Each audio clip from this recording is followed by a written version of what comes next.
Now at 5, claims of a cover-up.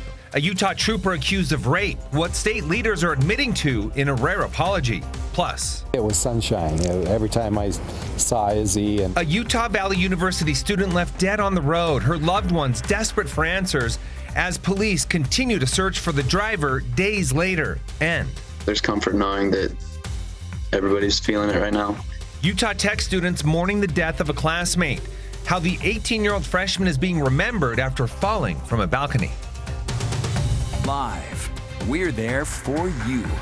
ABC 4 News at 5 starts now. Good evening, I'm Glenn Mills. And I'm Emily Flores. We thank you for joining us. A holiday family grieving tonight over the loss of their 21-year-old daughter, Isabel Parr. She was hit and killed while jogging in Provo Thursday. Police tell us they still don't know who's responsible. ABC 4's Jordan Burroughs live in Holiday tonight. Jordan, you spoke with some of the family friends today. What are they saying? Glenn and Emily, one of the focuses of the grieving process for Izzy Parr is the color yellow. There's actually some community members out here right now at a Church of Jesus Christ of Latter-day Saints planting some flowers for Izzy. And as you can see, there are also yellow ribbons all around this church right now. The yellow represents just the brightness that Izzy brought to the community. And we spoke to the Jacobsons. That's one of their neighbors. They've known them for almost 2 decades. Kelly Jacobson said, quote, "Even though the sun is out today, we are missing the brightness of Izzy." Izzy was 21 years old when she was hit and killed by a car while she was jogging at 800 North and 850 West in Provo. We visited her memorial today, which, as you can see, has several bouquets of flowers and several messages left by people, that is, to show their love for Izzy. At this point, police have not yet released any information on who may have done this or the vehicle they were driving. The Jacobsons say Izzy was a spirit of brightness and happiness. The community clearly still in mourning. Izzy was such a big loss for this community and holiday. The Jacobsons add they'll miss their neighbor who became family dearly. It was sunshine. Every time I saw Izzy and said, "Hey, Izzy," it was just an automatic smile, and she was light and warmth. Just love and humor. She was funny and she was darling. She dressed darling and she was just kind to the children and kind to everyone. A couple notes about Izzy. She was 21 years old and attended Utah Valley University. We also know that she was a missionary for the Church of Jesus Christ of Latter-day Saints. She leaves behind some of her siblings and family. That's 2 brothers, 2 sisters, her mother and father. Police say if you know anything about what happened last Provo on Thursday at 800 North, 850 West, please give them a call. Reporting live on Holiday, Jordan Burroughs, ABC 4 News. Thank you so much, Jordan. Well, in West Valley City now, police believe they have the correct suspect in custody behind a nearly year-old deadly hit and run. Crystal Garcia charged in the death of Carol Valentine after West Valley City police report on February 23rd, Garcia ran a red light, slamming into her car. Police first arresting Garcia's passenger, Jair Bautista, who she left at the scene of the crime, but he told police it was Garcia behind the wheel. Now, 10 months later, DNA shows Garcia's handprints on the driver's side airbag that deployed in the crash, corroborating his and other witnesses' story. New at 5, Utah nurse found not guilty in the death of a Duchesne County inmate. 21-year-old Madison Jensen died from dehydration 4 days after getting locked away. Her nurse at the time was Jana Clyde. The case was dropped back in 2018, but the Court of Appeals picking it back up and sending her to trial this summer. The jury could not agree on a verdict, leaving the decision up to a judge. The judge ruling she is not guilty of negligent homicide, closing a case of 6 years and setting Clyde free. All right, and turning now to Utah's what you could say mysterious morning. That thick fog settling over parts of the state today. For some, it was like walking through a cloud to their car. Yeah, especially those that get up early. Those of us that get up a little bit later, we had plenty of visibility. This time lapse from University of Utah's student-run weather center showing just how quickly that dense fog settled in over the Salt Lake Valley, blocking the view of the mountains, even making it difficult to see some of the buildings nearby. Woo, we are right on that note. Let's head over for a look at the forecast and more on this fog from Chief Meteorologist Alana Brophy. Do you know what I say when I see that video? What? Boo! It's the foghorn. It was so bad. I know. Pockets of dense fog. And yes, we're going to see it as we roll into tomorrow. We're not finished. This is a live look from Alta where you can see that low cloud cover, the deck of clouds out there. The sun officially sets at 5 o'clock, and you can see above the fog, we've got clear skies and sunshine. Just a reminder as we head into tomorrow morning's commute, don't use those high beams. Leave plenty of space because we know you can be driving and then roll into one of those thicker pockets, and that can be an issue. Okay, as we take a look at fog and visibility, we've cleared things out, but we know near the Cottonwoods, we still have visibility impacted down to about a mile up there near Alta, Snowbird, so a heads up there. That's going to expand as we head into the overnight hours, so a heads up. We know fog not completely finished. It's also on the backside of the Wasatch. You can see those low clouds. We're going to sneak out of the way. The view from Deer Valley looking down.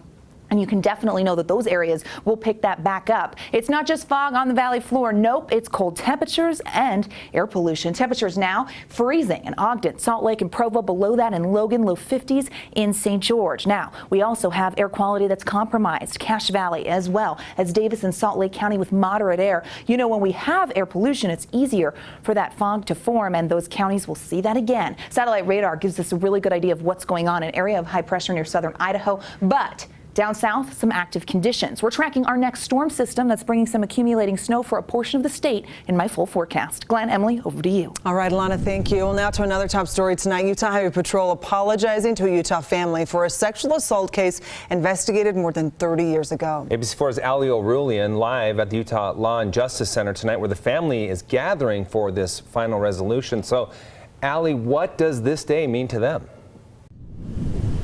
Well, Emily, Glenn, we saw dozens of family members in tears today saying they're finally seeing some justice after decades of authorities and community members not believing that Valerie Miller was a victim of sexual assault. Now, just yesterday and announcing today, the family is receiving an apology.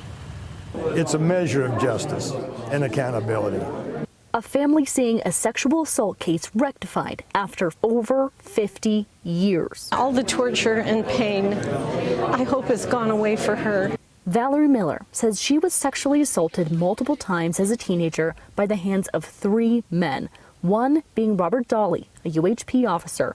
Her family says she was never believed by her community in Clarkston, Utah. Can't imagine how much it hurt to hear people saying she was crazy. Years later in 1990, after getting married to John Miller and receiving therapy, they decided to file a complaint with the Utah Department of Public Safety. Mitch Ingersoll, the internal affairs director for DPS at the time, claimed he met with Valerie's therapist, who called her schizophrenic, and that Dolly passed a lie detector test about the claims. The DPS closed the investigation, saying the allegations were not sustained. But that didn't sit right with John, so he decided to take things further. It was really about just getting to the bottom of what really happened. Valerie died in 2017, but in 2020, John hired a private investigator who found both those claims Ingersoll made about the investigation never happened. His conclusion was clear. Mitch Ingersoll had lied that a cover-up had occurred. So the Millers brought this evidence back to DPS, and after a year-long investigation, DPS noted the Millers found extensive and disturbing evidence of their claim of a cover-up investigation and apologized. I think it's unprecedented in the history of Utah, maybe unprecedented in the annals of justice for victims' rights. After decades of pain, the Millers say they've found some peace and hope Valerie has too. I just hope that Valerie can feel the things that have happened, that she knows that the thing she was telling was the truth and that people will now believe her. Now, as for Valerie's alleged assailants, 2 of them are dead, including Dolly, and one of them is actually in prison right now, according to the private investigator, for soliciting a minor. Now, DPS issuing this apology, you can see it in full on our website, but they also say that they're going to continue to improve their investigations, and the family saying they hope that even after 50 years, this inspires other victims of sexual assault to come forward. Reporting live in Salt Lake City, I'm Ali O'Rulian, ABC4 News. Thank you, Ali. Happening tonight, students at Utah Tech University gathering to remember the freshman who fell 5 stories to his death in a tragic accident. Candlelight will be seen on the campus beginning at 5:30, the vigil in honor of 18-year-old Peyton Hall. Police say he was with his friends and roommates when he fell off the balcony of his dorm early Sunday morning. one of Peyton's high school friends, in shock. I know that he's passed, but it's still like, seems like I should just be able to call him up and he'd answer, but he's gone. The vigil taking place at the North Encampment Mall in the heart of the campus. Organizers welcome everyone as the accident rocks the school community and beyond. Well, a beloved Utah restaurant is now on track to keep its doors open. Yeah, such great news after the owners of Hell's Backbone Grill and Farm thought they might have to close down after more than 2 decades. Well, like many businesses, the favorite pit stop while visiting Grand Staircase Escalante and Capitol Reef National Park was rocked by the COVID-19 pandemic. But the outlook changed when loyal and longtime customers asked co-owners Blake Spalding and Jen Castle to let them help. They asked for $324,000 to stay afloat, and in less than 1 week, contributors blowing that goal out of the water. That we feel very, very supported and fortunate to be able to continue to do this work that we love. And, you know, we're hoping for brighter days, but it seems like they're here. Wow. Okay. Well, Spalding says they started this business in 2000 knowing that it wasn't the most profitable model. Instead, they launched Hell's Backbone as an offering to the people who are trusted to visit and pay respect to public lands. Those people clearly offering back, saving the restaurant in, again, just a matter of days. Still ahead, mounting concerns over national parks. Utah Representative Blake Morse speaking out during a congressional hearing to address overcrowding. And doesn't that just look chilly? It's beautiful. As the sun's going down, Cache Valley sitting in the upper 20s. This is an area that saw fog this morning and a few light snowflakes. As a result, that low fog layer, it returns for Wednesday morning. We'll tell you where coming up in Utah's most accurate forecast.